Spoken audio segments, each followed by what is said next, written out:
पर साल भी वाटर भजी पियो हो। शेरखानो ऐं बांधी जो रस्तो आहे मेन। हिते ज़रे घटि 150-200 ॻोठ आहे जेको हितां गुज़रगाह आहे। उन खां पोइ असांजी 100-200 एकड़ ज़मीन आहे। खातेदार नंढा नंढा आहियूं, कंहिंजी 10 एकड़, कंहिंजी 20 एकड़।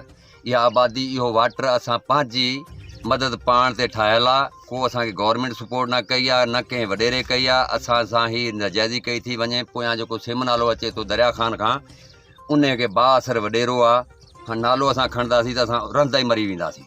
उहो खंड ॾिए थो इन ढोरे में।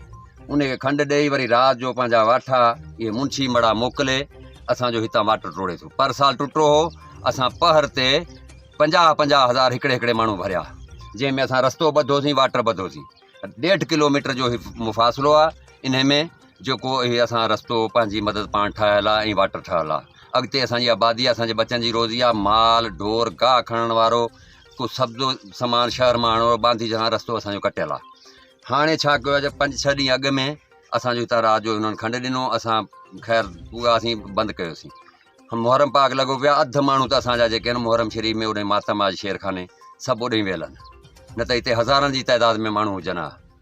अॼु छा आहे जो ही माण्हू जेके आहिनि, हिननि जा घरनि में पाणी घिड़ी वियो आहे। मुक़ाम आहे, उन में पाणी घिड़ी वियो आहे। ही जेकॾहिं असां कल्ह न बंदि कयूं आहे, राति हिननि खंडु ॾिनो, कल्ह राति जे असां न बंदि कयूं त हींअर ताईं उहो साॻियो परोको कमु थिए हा। असांजो ई नोटिस वठो, हिते असांखे क्रेन ॾिनी वञे, इनखे बंदि करायो। ऐं उन खां पोइ जेको इहो कमु करण वारो आहे, सभु ख़बर पइजी वेंदी आहे। असां ग़रीबनि खे कोन पवंदी जो असां इहे वॾेरनि जे अॻियां छा करे सघंदासीं। अफ़ीसरनि खे सभु ख़बर पए थी केरु थो इहो कमु करे। सिम नालो पोयां बंदि कराइनि ऐं हिन खे बंदि कराए असांजो रस्तो जेको आहे सॼो लुढ़ी वञी ढोरे में पियो आहे। हाणे असांजो को वाही सोई कोन्हे जो काॾे वञूं। न को गाह खणण जी जाइ आहे, न को माल आणण जी जाइ आहे, न को कलर जी बोरी असां खणी वञी था सघूं। कुझु मींहुं ॿोड़िया, कुझु इन वॾेरे असांखे तबाह करे छॾियो आहे। सो असां सां मदद कराई वञे। DC साहिब खे चयो वञे, DC साहिब पाण अची विज़िट कनि। मथां असां कूड़ हणंदा वञूं, असां जेको न हक़ आहे इनखे अची ॾिठो वञे। शहीदनि जो वास्तो अथव, जंहिं पैगंबर खे मञूं था उनजो वास्तो अथव। असां सां न का ज़ुल्म आहे ऐं असां तदारक कयो वञे। असां लुढ़ी विया हूं बारिशनि मारियो आहे। ॿिए नंबर ते त हाणे असांखे हथ सां मारियो थो वञे। रस्तो न आहे वञण जो, इन को अचण जो।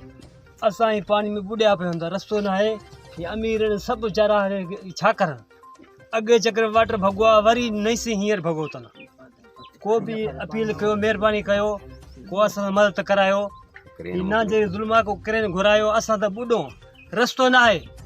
वाटर गाह किथे कढो, सौदो किथे वठो। को माण्हू बीमार हुजे उते मरी वञे असांजो। को मालकी साईं त कोन्हे। घर में पाणी आया मुक़ाम उन ते सॼो पाणी चढ़ी आयो आहे। इन करे मां हिन इरफान ॾियासि उनखे सां गॾु अचे। हीअं मां हिते पायो आहियां, पाफ़ो मूं ॿधायो आहे। पर असां को नाहक आहे, ज़ुल्म असां सां आहे। केर बि असांजी कोन थो ॿुधे। हाणे असांजी मदद कई वञे। असांजो सिमलालो ज़ोरी वञे थो, असांखे मदद थोरो ॾेई वञे।